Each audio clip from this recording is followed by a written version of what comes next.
Tradition oblige, ce jeudi 5 janvier, Emmanuel Macron a reçu plusieurs boulangers à l'Élysée. En compagnie de la Première Dame, ils ont partagé une galette.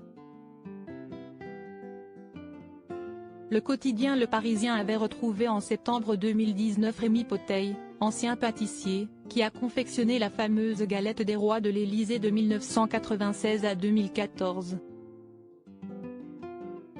Celui qui a servi à 11 reprises la galette à l'ancien président de la République, Jacques Chirac, ne garde que de bons souvenirs de ce dernier.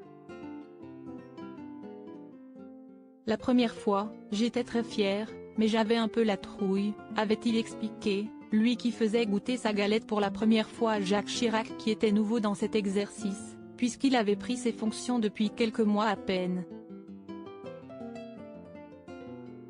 De l'ancien maire de Paris, il avait confié que leur rencontre à l'Élysée était le meilleur souvenir de sa carrière.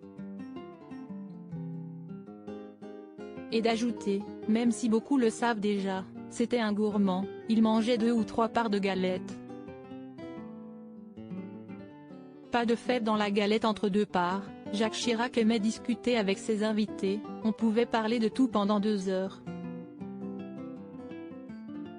Lorsqu'on lui racontait les problèmes auxquels était confrontée notre profession, il nous écoutait attentivement, avait confié celui qui a gardé des photos dédicacées avec l'ancien chef de l'État. S'il ne s'était pas étalé sur les autres présidents à qui il avait pu fournir une galette, Rémy Poteil avait néanmoins précisé que Nicolas Sarkozy n'était pas très friand de ce mets, notant au passage qu'il était toujours au régime.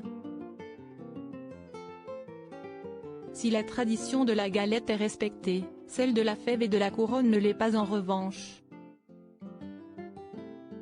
Pas question de mettre une fève dans la galette, si est un lieu républicain et ça ne se fait pas, avait indiqué le pâtissier au quotidien. Comme l'a aussi rappelé le chef de l'État Emmanuel Macron ce 5 janvier, il n'y a pas de fève dans cette galette, car il se trouve qu'il n'y a pas de roi à l'Élysée.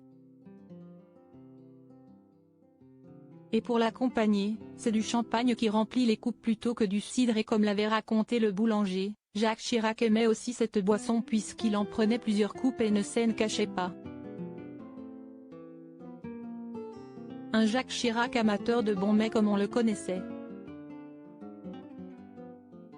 Article écrit en collaboration avec 6 médias Crédit Photo, 8 Jacques Poulabaca.